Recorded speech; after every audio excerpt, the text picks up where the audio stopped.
Welcome to V9 news. ముందుగా headlines చూద్దాం. మంగళగిరిలో సీఎం చంద్రబాబు చేత P4 ప్రారంభం. పేదరిక నిర్మూలనకు ప్రభుత్వం తీసుకున్న నూతన పథకమని వెల్లడి. ఉగాది రోజే P4 కార్యక్రమాన్ని ఘనంగా ప్రారంభించిన సీఎం. బంగారు కుటుంబాల ఎంపికతో P4 అమలు వేగం పెరిగిందని వెల్లడి.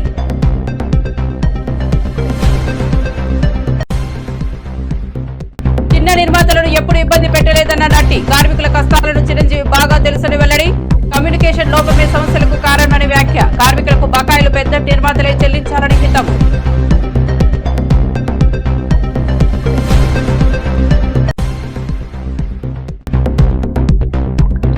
అంతరిక్షం నుంచి వచ్చిన మోదీని కలిసిన శుక్లా.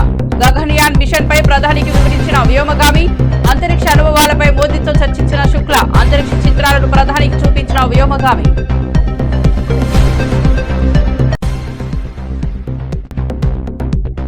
ప్రజల ప్రాణాలకు ముప్పు. కేబుల్స్ పై బట్టి ఆగ్రహం. విద్యుత్ స్తంభాలపై కేబుల్ వైర్లు తొలగించాలన్న బట్టి. యుద్ధ ప్రాతిపదికన వైర్లు తొలగించాలని ఆదేశం. అలసత్వం వహిస్తే కఠిన చర్యలు తప్పవని వ్యాఖ్య.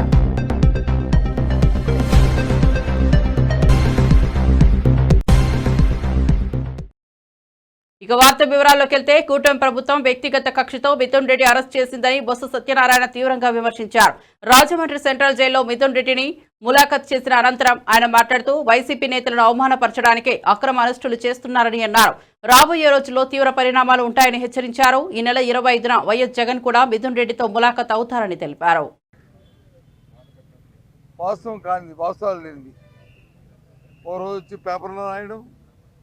లేదు టీవీలో వచ్చి ఎవరితోనో మాట్లాడించడం, మర్నాడు వచ్చి అది ఉంది ఇది ఉందని చెప్పని దాంట్లో లేని పని కలిపి అభూత కల్పన కల్పించి వాళ్ళ మీద వచ్చి కార్యక్రమం చేయడం అని ఈ ప్రభుత్వాలకి ఇలాంటి వ్యవస్థని డైల్యూట్ చేసి ఇలాంటి కార్యక్రమాలు చేయడం ప్రభుత్వానికి తగదు.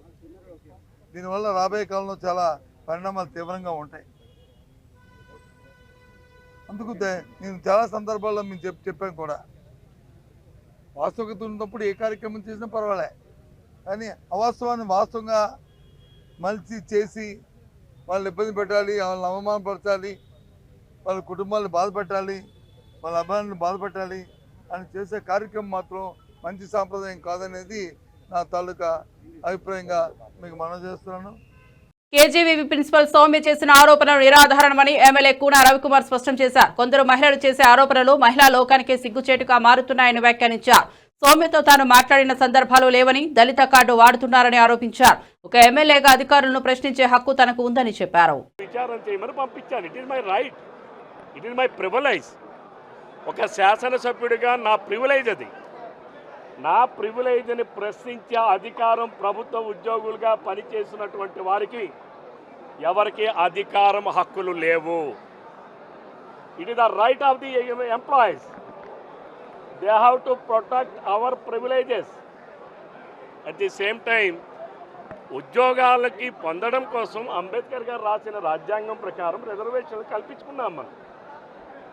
అది ఎంతవరకు ఉద్యోగం వచ్చేంత వరకు రిజర్వేషన్. దళితులు కావచ్చు, బీసీలు కావచ్చు, ఓసీలు కావచ్చు, ఎకనామికల్లీ బ్యాక్వర్డ్ క్లాస్ కావచ్చు, అలాగే మహిళలకు కూడా ఉద్యోగాలు పొందడానికి రిజర్వేషన్. కానీ ఉద్యోగంలోకి చేరిన తర్వాత I'm questioning their official position. When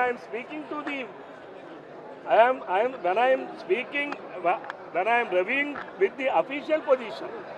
అక్కడ మహిళలు ఉన్నారా, పురుషులు ఉన్నారా, వాళ్ళ దళితులా, లేకపోతే ఇంకో జాత, బీసీలా అనేటటువంటిది అక్కడ కాదు. ఈ స్పష్టత అనేది అందరికీ రావాలని చెప్పి నేను విజ్ఞప్తి చేస్తున్నాను మీ ద్వారా. ఎప్పుడూ కూడా దళితులు ఈరోజు ఇదే కేజీబీవీ పాఠశాలలో పనిచేస్తున్నటువంటి వారి కోసం, వారి జీతభత్యాల కోసం శాసనసభలో మాట్లాడినటువంటి వ్యక్తి. ఈరోజు ఆమె నా పైన నిరాధారమైనటువంటి ఆరోపణ. ఆమె బహుశా మహిళా జాతికే ఇటువంటి వాళ్ళ ప్రవర్తన వల్ల ఒక మచ్చగా మిగిలిపోతుంది. నేను ఉన్న సమయంలో కావచ్చు, లేని సమయంలో కావచ్చు, ఒక మహిళ నిరాధారమైనటువంటి ఆరోపణ. ఆమె ఆడిన భాష, ఆమెకు ఆ భాష తాలూకా అర్థం తెలుసో లేదు శారీరకంగా నన్ను హింసపెట్టారు. శారీరకంగా హింస పెట్టాలంటే ఒక ఇద్దరు వ్యక్తులు కలవాలి. నేను అదే అడుగుతున్నాను మీ ద్వారా. టీడీపీ ప్రజాప్రతినిధులు ప్రజలతో దురుసుగా వ్యవహరించిన అధికార దుర్వినియోగం చేసినా ఉపేక్షించేది లేదని పల్లా శ్రీనివాస్ స్పష్టం చేశారు. ప్రతి టీడీపీ ప్రజాప్రతినిధి ప్రవర్తనను గమనిస్తున్నారని చెప్పారు. తప్పు చేసిన వాళ్ళు ఎంత పెద్దవారైనా కఠిన చర్యలు తప్పవని హెచ్చరించారు. నాయకులు బాధ్యతగా వ్యవహరించాలని సూచించారు. చేస్తున్నారు, అందులో ఎటువంటి వాస్తవం లేదు. ప్రైవేటైజ్ చేసేస్తారు, ప్లాంట్ ప్రైవేటైజ్ అయిపోతుంది అని వీళ్ళు ప్రజల్లోని, కార్మికుల్లోని, నిర్వాసితుల్లోని ఒక అపోహ సృష్టించి దాని మీద బతకడానికి ప్రయత్నం చేస్తున్నారు. కనుక మరి మీడియా ద్వారా అటు నిర్వాసితులకు గాని, కార్మికులకు గాని, అలాగే అక్కడ విశాఖపట్నంలో ఉన్నటువంటి ప్రజలకు గాని, ఎవరైతే విశాఖ ఉక్కు ఆంధ్రుల హక్కు అనే నినాదం మీద నమ్మకం ఉన్నారో వాళ్ళందరికీ తెలియజేసేది, స్టీల్ ప్లాంట్ ఎప్పటికీ ప్రైవేటైజ్ కాదు. ఈరోజు చంద్రబాబు నాయుడు గారు ముఖ్యమంత్రిగా 2 మార్లు ఈ ప్లాంట్ ని పరిరక్షించడం జరిగిందని అనే విషయాన్ని అందరూ కూడా గమనించాలి. సుమారు 14,040 కోట్లు ఈ ప్లాంట్ కి అటు స్టేట్ గవర్నమెంట్ నుంచి ఇటు సెంట్రల్ గవర్నమెంట్ నుంచి డబ్బులు తీసుకొచ్చి దాన్ని కాపాడినటువంటి పరిస్థితి మరి అందరూ కూడా గమనించాలి. అంటే కేంద్ర ప్రభుత్వం నుంచి 11,440 కోట్లు తీసుకురావడం జరిగింది. రాష్ట్ర ప్రభుత్వం నుంచి సుమారు 2,600 కోట్లు తీసుకొచ్చి అక్కడ ఆ ప్లాంట్ ని కావలసినటువంటి ముడి సరుకులు కావచ్చు, లేకపోతే పవర్ కి సంబంధించినటువంటి విషయం కావచ్చు, వీటికి భవిష్యత్తులో ఇబ్బంది లేకుండా ఉండడం కోసం అన్ని సెక్యూర్ చేసి పెట్టినటువంటి విషయాన్ని కూడా మీరు గమనించాలి. అది ఈ రోజు కొంతమంది ఎవరైతే గత 5 సంవత్సరాలుగా ఎటువంటి సహకారం అందించినటువంటి వారు ఈ ప్లాంట్ ని ఏదో విధంగా మూసియాలని ఒక ఆలోచన చేసినటువంటి వైసీపీ నాయకులు ఈరోజు కొంతమంది వచ్చి ఇది ప్రైవేటైజ్ చేసేస్తున్నారని చెప్పేసి తప్పుడు ప్రచారం, దుష్ప్రచారం చేస్తున్నారు. ఇందులో ఎటువంటి వాస్తవం లేదని చెప్పి కూడా ఈ సందర్భంగా తెలియజేస్తున్నా. సినీ కార్మికులు ఎప్పుడూ చిన్న నిర్మాతలను ఇబ్బంది పెట్టలేదని నిర్మాత నట్టికుమార్ చెప్పారు. చిన్న నిర్మాతలు, కార్మికుల కష్టాలు చిరంజీవికి తెలుసని పేర్కొన్నారు. కమ్యూనికేషన్ గ్యాప్ వల్లే సమస్యలు ఏర్పడ్డాయని, వీటికి త్వరలో పరిష్కారం లభిస్తుందని అన్నారు. కార్మికులకు బకాయిలు పెద్ద నిర్మాతలే చెల్లించాలని సూచించారు. ఏదైతే మనం పెట్టుకున్నామో ఛాంబర్లో కమ్యూనికేషన్ గ్యాప్స్ వచ్చాయి. ఆ కమ్యూనికేషన్ గ్యాప్స్ ఈసారి రాకుండా మనం ఒక పద్ధతిగా అంత చక్కగా చేసుకోవాలి, అన్నదమ్ముల్లా చేసుకోవాలని ఒక ఉద్దేశం. అది చిరంజీవి గారికి కూడా వివరించాం, వాళ్ళకి కూడా అందరికి కూడా తెలుసు. కనుక మీకు అందరికీ కూడా తెలుసు మీరు ఎప్పుడు చిన్నవాళ్ళని ఎప్పుడు ఇబ్బంది పెట్టారని నేను అనుకోను. ఎందుకంటే ఒక గంట అయినా అరగంట అయినా మీరు చేసి కరెక్ట్గా చేసుకొచ్చారు. చిన్న నిర్మాతలే మీకు డైలీ వేజ్ డబ్బులు ఇస్తుంది, కూడా ఏరో ద్వారా డబ్బులు ఇస్తుంది. పెద్ద నిర్మాతలు ఇస్తుంది. ఈరోజు 13,54,00,000 బ్యాలెన్స్ ఉంటే ఇమ్మని చెప్తూ ఉంటే ఇందాక అనిల్ గారు చెప్పారు అది ఇస్తే మీరు మళ్ళీ ఇంకా 4 రోజులు రారని చెప్పేసి. కానీ అది కరెక్ట్ కాదు. చిరంజీవి గారు కూడా ఫస్ట్ అన్నారు తప్పు కదా, ముందు ఆ డబ్బులు అయితే పేమెంట్ చేయాలి కదా, కార్మికుల డబ్బులు కదా, డైలీ వేజ్ కదా, ఇన్ని రోజులు ఇస్తారా అని అడిగారు. అంటే ప్రతి దానికి చిరంజీవి గారికి ఇది అన్ని ఆలోచన ఉంది. కాబట్టి కనుక చిన్న నిర్మాతల నుంచి ఈ కమ్యూనికేషన్స్ గ్యాప్స్ మాత్రమే తప్ప ఇది ఈసారి సార్ట్ అవుట్ అవుతుంది. చక్కగా చిన్న నిర్మాతలు కూడా ఎవరు అదే పడవలసిన అవసరం, మీరు కూడా ఇబ్బంది పడవలసిన అవసరం. గత 10 ఏళ్ల బీఆర్ఎస్ పాలనలో రాష్ట్రంలోని అన్ని వ్యవస్థలు నిర్వీర్యమయ్యాయని తాండూరు ఎమ్మెల్యే మనోహర్ రెడ్డి వ్యాఖ్యానించారు. మెరుగైన ప్రజాపాలన దిశగా కాంగ్రెస్ ప్రభుత్వం వేగంగా అడుగులు వేస్తోందని చెప్పారు. ప్రజలకు న్యాయం జరిగేలా పారదర్శకతతో పనిచేస్తామన్నారు. రోడ్లు కానివ్వండి, ఇరిగేషన్ ప్రాజెక్టులు కానివ్వండి, ఇందిరమ్మ ఇండ్లు కానివ్వండి, ఏదైతే ఎలక్షన్లప్పుడు చెప్పి ఉన్నామో ఆర్థికంగా ఎంత ఇబ్బంది ఉన్నా కానీ గౌరవ ముఖ్యమంత్రి గారు, గౌరవ మంత్రులు, పిసిసి అధ్యక్షులు అందరూ కూడా కలిసి ఈరోజు ఇచ్చినటువంటి హామీలు ఒక్కొక్కటి ఈరోజు ఇందిరమ్మ ఇల్లు కానివ్వండి, తెల్ల రేషన్ కార్డు కానివ్వండి, సన్న బియ్యం కానివ్వండి, 200 యూనిట్ల వరకు కరెంటు బిల్లు కానివ్వండి, దేశంలో ఎక్కడ కూడా జరిగినటువంటి ఒక్క సంవత్సరాల కాలంలో 23,000 కోట్ల ఈరోజు రుణమాఫీ కానివ్వండి, భూమి లేని నిరుపేదలకు సంవత్సరానికి 12,000 రూపాయలు ఏదైతే ఇస్తామన్నాం ఇవన్నింటినీ కూడా ఒక్కొక్కటి ఇచ్చుకుంటూ వస్తూ ఉంటే మళ్ళీ కాంగ్రెస్ ఇందిరమ్మ రాజ్యం వచ్చింది, మళ్ళీ సంక్షేమం అంటేనే ఇందిరమ్మ రాజ్యంలో జరుగుతుందని చెప్పి ప్రజలందరూ కూడా ఆలోచన చేస్తూ ఉన్నారు. దాన్ని చూసే ఈరోజు పెద్ద ఎత్తున కాంగ్రెస్ పార్టీలోకి రావడం జరుగుతూ ఉన్నది. దీన్ని దృష్టిలో పెట్టుకొని రేపు రాబోయే ఏ ఎలక్షన్లు అయినా కానీ ఖచ్చితంగా కాంగ్రెస్ జెండా ఎగరేయడం ఖాయమనే విధంగా ఈరోజు తెలియజేసుకుంటూ, ఈరోజు చూసినాం ఉదయం నుంచి కూడా ఇక్కడనే ఈరోజు నేను ఆర్జీలు కూడా ఈరోజు తీసుకోవడం జరిగింది. ఈరోజు ఆర్జీలలో కూడా ఈరోజు ఎక్కువ కూడా మాకు గత 10 సంవత్సరాల నుంచి ఒక ఇల్లు ఇవ్వలేరు, ఎన్నోసార్లు అధికారుల చుట్టుముట్టు తిరిగితే ఒక్క రేషన్ కార్డు ఇవ్వలేరు, మళ్ళీ సంవత్సరాల కాలంలోనే ఏదైనా రేషన్ కార్డుకు మేము అప్లై చేసుకుంటే మా పిల్లలకు కొంతమందికి రేషన్ కార్డు వచ్చింది, ఇంకా కొన్ని రేషన్ కార్డులు రాలేవని చెప్పి ఈరోజు కొంతమంది హైదరాబాద్ చుట్టుముట్టు ఉన్నటువంటి ప్రజలు ఈరోజు గాంధీ భవన్కి రావడం జరిగింది. కొంతమంది ఇల్లు లేని వాళ్ళు మాకు ఆ రోజు కాంగ్రెస్ గవర్నమెంట్లో ఇల్లు ఇవ్వడం జరిగింది. గత 10 సంవత్సరాల కాలంలో ఒక ఇల్లు కూడా ఇవ్వలేరు. మళ్ళీ అక్కడక్కడ చూస్తూ ఉన్నాం, ఇందిరమ్మ ఇండ్లు అంటే మళ్ళీ ఇప్పుడే ఇస్తా ఉన్నారు. రాష్ట్రంలో ఎక్కడ చూసినా ప్రజలు ప్రభుత్వ సంక్షేమం అభివృద్ధి గురించి మాట్లాడుతున్నారని మంత్రి అనిత వంకలపూడి అన్నారు. గత ప్రభుత్వ హయాంలో అయితే అక్రమాల గురించి మాత్రమే ప్రజలు చర్చించేవారని గుర్తు చేశారు. ప్రభుత్వం చేస్తున్న పనులు చూసి ఓర్వలేక వైసీపీ నేతలు అబద్ధాలు ప్రచారం చేస్తున్నారని వ్యాఖ్యానించారు. సోషల్ మీడియాలో కావాలని విషం చిమ్మితే కొరడా దెబ్బ లాంటి చర్యలు తప్పవని హెచ్చరించారు. సంక్షేమం గురించి మాట్లాడుతున్నారు, పరిశ్రమల గురించి మాట్లాడుతున్నారు, ఎన్ని పెట్టుబడులు వస్తాయని మాట్లాడుతున్నారు, ఎంతమందికి ఉద్యోగాలు వస్తాయని మాట్లాడుతున్నారు, వాళ్ళ బిడ్డలకు ఎటువంటి ఉద్యోగాలు రాబోతున్నాయన్న విషయం గురించి మాట్లాడుకునే పరిస్థితి. దీన్నంతటినీ చూసి ఓర్వలేక ఓవరాల్గా చెప్పాలంటే ఈరోజు ఒక ఎదురు దాడి చేసే ప్రయత్నం చేస్తున్నారు. సోషల్ మీడియాలో అవనేయండి విషం చిమ్మే ప్రయత్నం చేస్తున్నారు. ఆ విషయం కూడా ఎలాంటి ప్రయత్నం చేస్తున్నారంటే, మీరు నిజంగా వాస్తవాలుగా ఉన్నట్టు కనుక మీరు మాకు ప్రొజెక్ట్ చేస్తే డెఫినెట్గా దాని మీద మేము ఏమి యాక్షన్ తీసుకోవాలా, లేకపోతే మేము ఎలా సర్దిద్దుకోవాలన్న విషయం మీద మేమైతే దృష్టి పెట్టేవాళ్ళమే. కానీ ఈరోజు పరిస్థితి ఏమవుతుందంటే, అవాస్తవాల్ని వాస్తవాలుగా చిత్రీకరించడం, అవాస్తవాల్ని చూపించి ప్రజల్ని ప్రలోభ పెట్టడం. ఓవరాల్గా చెప్పాలంటే ఒక ప్రజల్లోని ఒక అలజడిని, ఒక అనుమానాన్ని, ఒక అభద్రతా భావాన్ని క్రియేట్ చేయటానికి సోషల్ మీడియా వేదికగా లేకపోతే మీడియా వేదికగా కొంతమంది చేస్తున్న దుష్ప్రచారాన్ని చూస్తూ ఉంటే నిజంగా తిరిగి మళ్ళా మా కొరడాలు జులిపించాలి అంటే, మా పోలీస్ కొరడా జులిపించాలి అన్న పరిస్థితి అయితే వస్తుంది. పోలీస్ కొరడా అంటే మీరు వేరేగా ఆలోచించారు కాదు, మళ్ళా మేము కూడా దాని మీద ఇది నిజం కాదు, ఇలా అబద్ధాలు ప్రచారం చేసే వాళ్ళ మీద చర్యలు తీసుకునే పరిస్థితి రావాలి అనే ఉద్దేశంతో ఈరోజు మళ్ళీ మీ అందరి దగ్గరికి రావడం జరిగింది. మంత్రి కొండా సురేఖ తిరుమల శ్రీవారిని దర్శించుకున్నారు. ఆలయ అధికారులు వారికి స్వాగతం పలికారు. ప్రత్యేక పూజలు నిర్వహించి కుటుంబ సమేతంగా ఆశీర్వాదాలు పొందారు. దర్శనం అనంతరం ఆమె రాష్ట్ర ప్రజల శ్రేయస్సు కోసం ప్రార్థనలు చేసినట్లు తెలిపారు.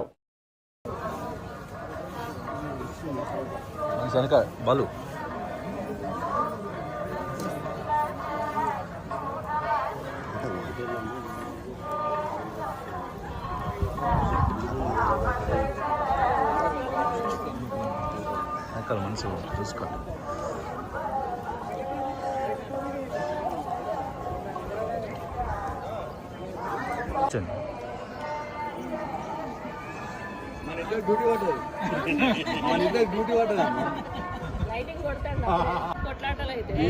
ఇప్పుడు వాళ్ళే మనమే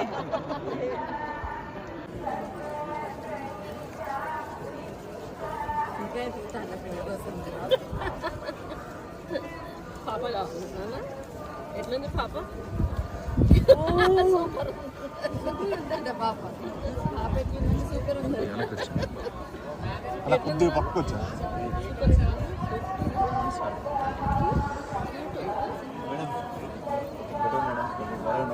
మావ అయిపోయింది.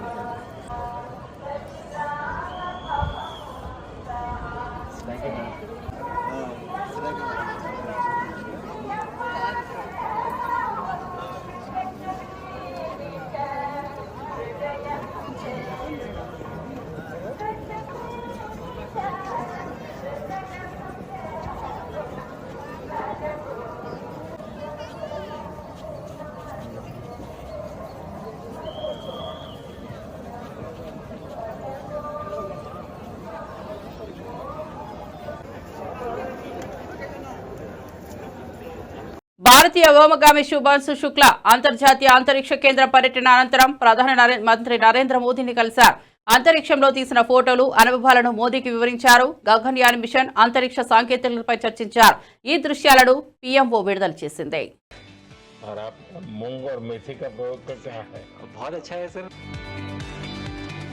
मेरे ही क्रूमेट जो मेरे साथ थे साइन करवा के लिख के लेके गए हैं कि जब भी आपका गगनयान जाएगा आप हमें इनवाइट करेंगे और लॉन्च के लिए जल्दी से जल्दी हमें आपके व्हीकल में बैठ के जाना है।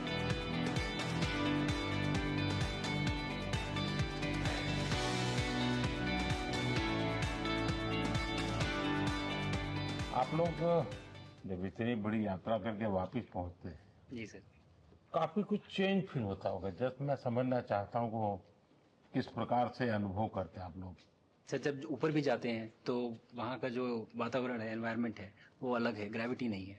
आप जाते हैं उसमें तो वो सीटिंग अरेंजमेंट वैसा ही रहता है जो वैसे ही रहता है सर। और पूरे 23-24 घंटे उसी में निकालना पड़ता है। हाँ सर, लेकिन एक बार जब आप अंतरिक्ष में पहुंच जाते हैं तो आप सीट खोल के, अपना हार्नेस खोल के, आप उसी कैप्सूल में आप मूव अराउंड, आप जा सकते हैं, इधर उधर चीजें कर सकते हैं। इतनी जगह है उसमें? बहुत तो नहीं है सर, लेकिन थोड़ी बहुत है। मतलब आपका फाइटर जेट का कॉकपिट है, उससे तो ज्यादा अच्छा है। उससे तो ज्यादा अच्छा है सर।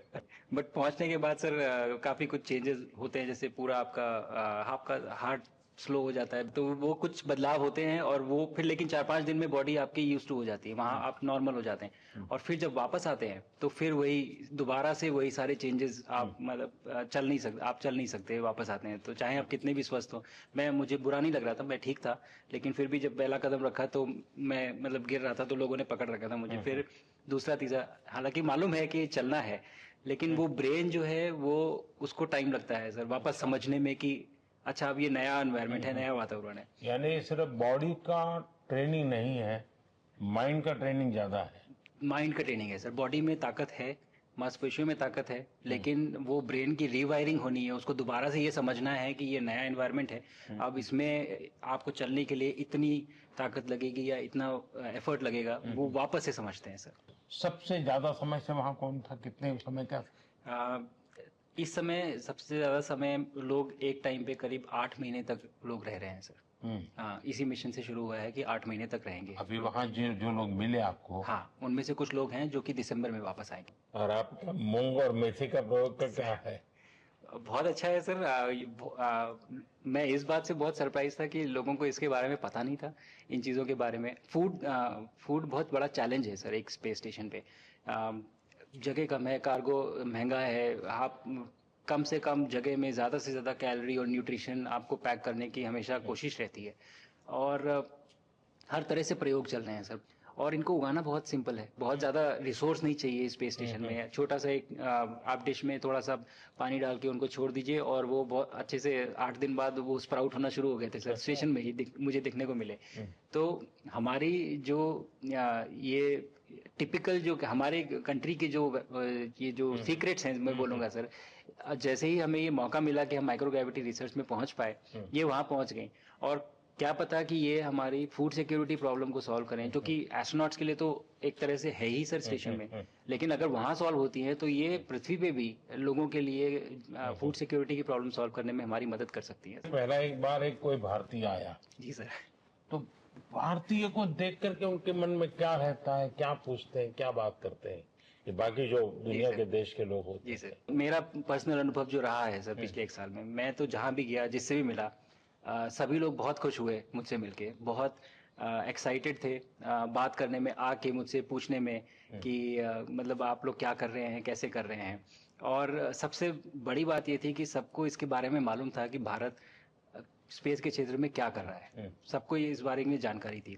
और सब मुझसे ज़्यादा तो कई लोग थे जो गगनयान के बारे में इतना एक्साइटेड थे, जो आके मुझसे पूछ रहे थे कि आपका मिशन कब जा रहा है। एंड मेरे ही क्रूमेट जो मेरे साथ थे, मुझसे साइन करवा के लिख के लेके गए हैं कि जब भी आपका गगनयान जाएगा आप हमें इनवाइट करेंगे और लॉन्च के लिए, और उसके बाद जल्दी से जल्दी हमें आपके व्हीकल में बैठ के जाना है। तो मुझे लगता है सर कि बहुत ज़्यादा उत्साह है। ये सारी आपको टेक जीनियस के रूप में बुलाती थी, क्या कारण?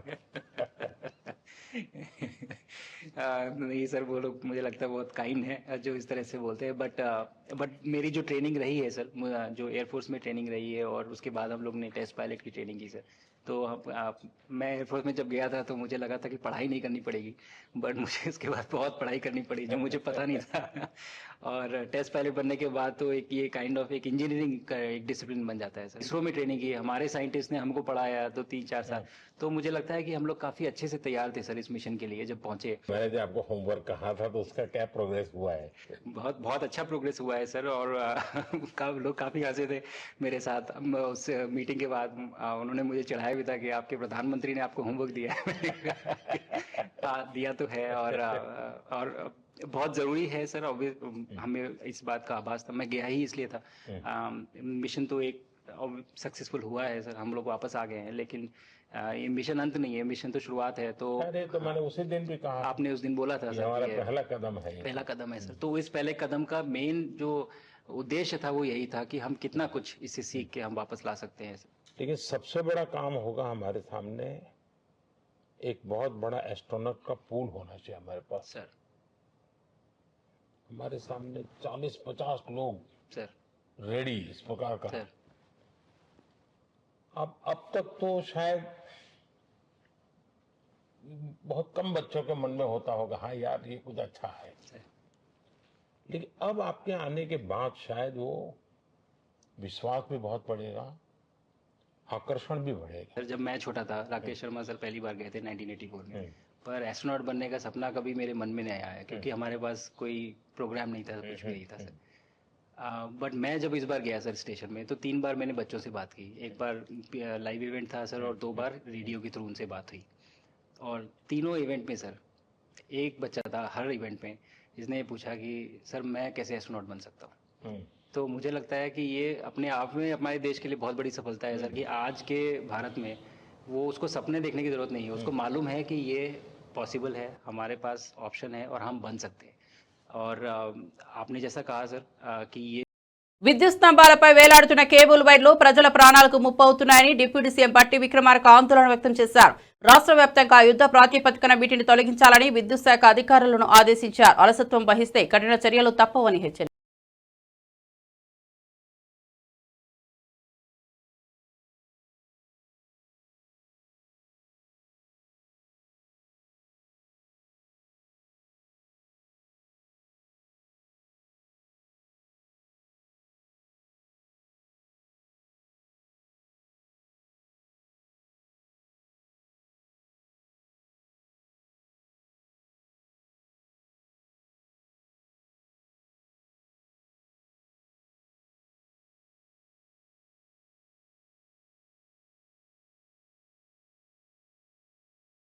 రాష్ట్రంలోని అధికారులు రాజ్యాంగబద్ధంగా పాలన చేయాలని ఆర్ఎస్ ప్రవీణ్ కుమార్ సూచించారు. ప్రభుత్వ కార్యక్రమాల్లో రాజకీయ విమర్శలు చేయడం ఆపాలని కోరారు.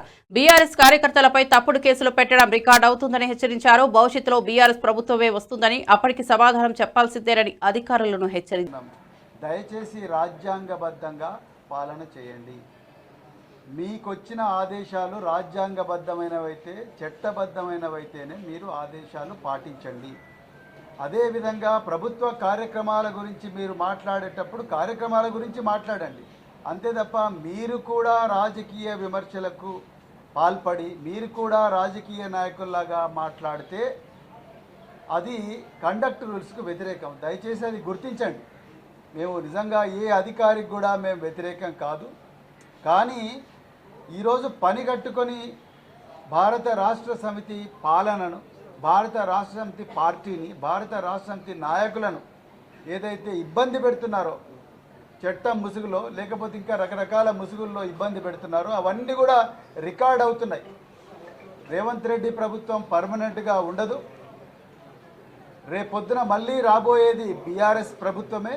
బీఆర్ఎస్ ప్రభుత్వం వచ్చినప్పుడు ఈ 5 సంవత్సరాల్లో ఎవరైతే చట్టాన్ని ఉల్లంఘించి ఇప్పుడున్న పాలకులను సంతోషపెట్టడం కోసం ప్రతిపక్షాల గొంతు నొక్కే ప్రయత్నం అక్రమ కేసుల ద్వారా కావచ్చు, లేకపోతే చట్టానికి వ్యతిరేకమైన స్టేట్మెంట్ల ద్వారా కావచ్చు, లేకపోతే క్రమశిక్షణ రూల్స్కు ఉల్లంఘించేవైతే ప్రకటనలు ఇస్తున్నారో, స్పీచ్లు ఇస్తున్నారో వాళ్ళందరూ కూడా రాబోయే రోజుల్లో సమాధానం చెప్పాల్సి ఉంటుంది.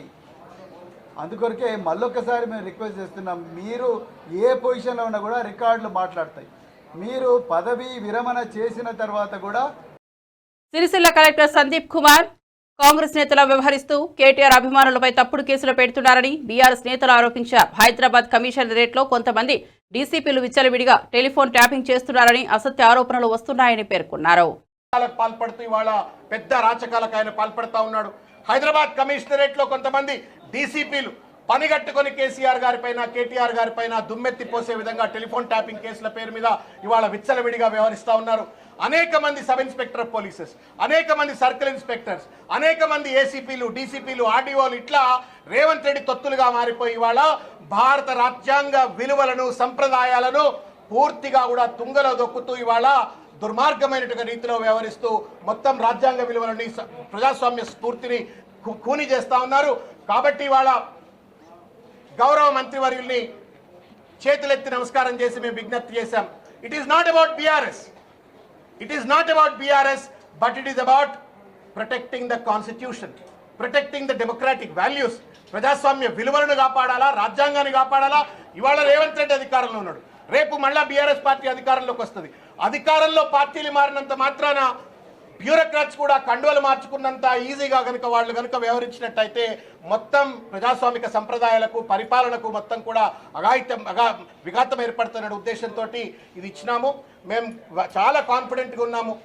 పెద్దలు జితేంద్ర సింగ్ గారు సానుకూల చర్యలు చేపట్టి, నాట్ ఓన్లీ డిఎస్ చౌహాన్ గారు, నాట్ ఓన్లీ హరిచందన గారు, ఇవాళ తెలంగాణలో ఉన్న కొద్దిమంది బ్యూరోక్రాట్స్ వాళ్ళ వైపరీత ధోరణిని తప్పనిసరిగా ఈ చర్యల ద్వారా అరికడతారని చెప్పని ఆశాభావంతో మేము ఉన్నాము. Thank you. విదేశీ పర్యటన ముగించుకుని తిరిగి వచ్చిన ఎమ్మెల్యే కూనా రవికుమార్ కు అభిమానులు ఎయిర్పోర్ట్ లో ఘన స్వాగతం పలికారు. తనపై వచ్చిన మహిళా ఆరోపణలు నిరాధారమని ఆయన తెలిపారు. దళిత కార్డు వాడుతున్నారని విమర్శించారు. ఇదే సమయంలో బీఆర్ఎస్ ఎమ్మెల్యే దాసోజు శ్రవణ్ మాట్లాడుతూ అనేక మంది అధికారులు రేవంత్ రెడ్డికి తొత్తుల్లా వ్యవహరిస్తూ రాజ్యాంగ విలువలను కూనీ చేస్తున్నారని ఆరోపించారు. నేను విదేశీ పర్యటనలో ఉన్నాను. నేను విదేశీ పర్యటన ఉండగానే నా మీద కొన్ని ఒక మహిళ అనేక అభియోగాలు చేశారు. ఈరోజు ప్రతి వ్యవస్థలో కూడా మంచి చెడు ఉంది. అలానే ఈరోజు కొంతమంది మహిళలు చేసేటటువంటి వారి ప్రవర్తన వలన మహిళా లోకానికే ఈరోజు సిగ్గుచేటు. ఆమె ఆరోపించినటువంటివి ఏవి కూడా నిరాధారమైనటువంటి ఆరోపణలు. నేను నిన్న కూడా మీడియాలో మాట్లాడేటప్పుడు చెప్పాను. ఈరోజు కూడా మీ ద్వారా మరొకసారి రాష్ట్ర ప్రధానికానికి, జిల్లా ప్రధానికానికి, మహిళా లోకానికి ఏదైతే దళిత కార్డును వాడుతున్న దళిత సోదరులందరికీ కూడా చాలా స్పష్టంగా తెలియజేస్తున్నాను. నేను ఆమెతో అసలు మాట్లాడినటువంటి సందర్భం లేదు. నేను ఒక శాసనసభ్యుడిని, రాజ్యాంగ ప్రకారం ఎన్నికైనటువంటి శాసనసభ్యుడిని. శాసనసభ్యుడిగా కొన్ని అధికారాలు ఉంటాయి, కొన్ని బాధ్యతలు ఉంటాయి, కొన్ని విధులు ఉంటాయి. విధుల్లో భాగంగానే నా నియోజకవర్గంలో జరిగేటటువంటి ప్రభుత్వ కార్యక్రమాల అన్నిటి మీద కూడా సంబంధిత అధికారులతో సమీక్షించే అధికారం, హక్కు ఒక శాసనసభ్యుడిగా నాకు ఉంటుంది. ఒక శాసనసభ్యుడిగా అధికారులు చేసేటటువంటి కార్యక్రమాలు ప్రజల యందు ప్రజల నుంచి వచ్చినటువంటి ఏదైనా ఫిర్యాదులు ఉంటే తప్పనిసరిగా దానికి సంబంధించినటువంటి ప్రభుత్వ అధికారులకు పంపించడం, దానిపైన విచారణ చేయమని కోరడం, దానిపైన ఏమైనా ఉంటే చర్యలు తీసుకోవడం అనేది జరుగుతుంది. ఈరోజు ఆమె ఏదైతే పాఠశాల ప్రిన్సిపాల్గా ఉంటూ విధులు నిర్వర్తనలో ఆమె చేసినటువంటి అనేక దురాఘాతాల వలన అక్కడ ఉన్నటువంటి పిల్లలు కానీ, పేరెంట్స్ కానీ వాళ్ళందరూ నాకు ఇచ్చిన ఫిర్యాదు మేరకు నేను ప్రభుత్వానికి, జిల్లా కలెక్టర్ గారికి వాటిపైన విచారణ చేయమని పంపించాను. It is my right, it is my privilege. ఒక శాసనసభ్యుడిగా నా ప్రివిలైజ్ అది. నా ప్రివిలైజ్ని ప్రశ్నించే అధికారం ప్రభుత్వ ఉద్యోగులుగా పనిచేసినటువంటి వారికి ఎవరికి అధికారం, హక్కులు లేవు. It is the right of the employees. Kukatpally హత్య కేసు హైదరాబాద్ నగరాన్ని షాక్ గురి చేసింది. డీసీపీ సురేష్ కుమార్ ప్రకారం బాలిక శరీరంపై 20 కత్తిపోట్లు ఉన్నాయని, అందులో బెడపై 14, కడుపుపై 7 పోట్లు ఉన్నాయని తెలిపారు. పదునైన చిన్న ఆయుధంతో దాడి జరిగిందని చెప్పారు. 2 అనుమానితులను అదుపులోకి తీసుకున్నామని వెల్లడించారు. 5 ప్రత్యేక బృందాలు దర్యాప్తు చేస్తున్నామని, నిందితులపై కఠిన చర్యలు తప్పవని అన్నారు. 20 వరకు ఉన్నాయి. ఒక పదునైన చిన్న ఆయుధంతో చేసినట్టుగా అనిపిస్తా ఉంది. అంటే ఎక్కువ బాడీ మీద ఎక్కడ నెక్ మీద ఎక్కువ ఉన్నాయి. నెక్ మీద ఒక 14 to 15 ఉన్నాయి. అదే స్టమక్ మీద కూడా ఒక 7 వరకు ఉన్నాయి. అంటే ఇప్పుడు ఒక వ్యక్తిని అది ఎవరినైతే విచారిస్తూ ఉన్నారని తెలుస్తుంది, అతనికి ఉన్నటువంటి రోల్ ఏంటి? మరిన్ని అప్డేట్స్ కోసం చూస్తూనే ఉండండి B9 న్యూస్.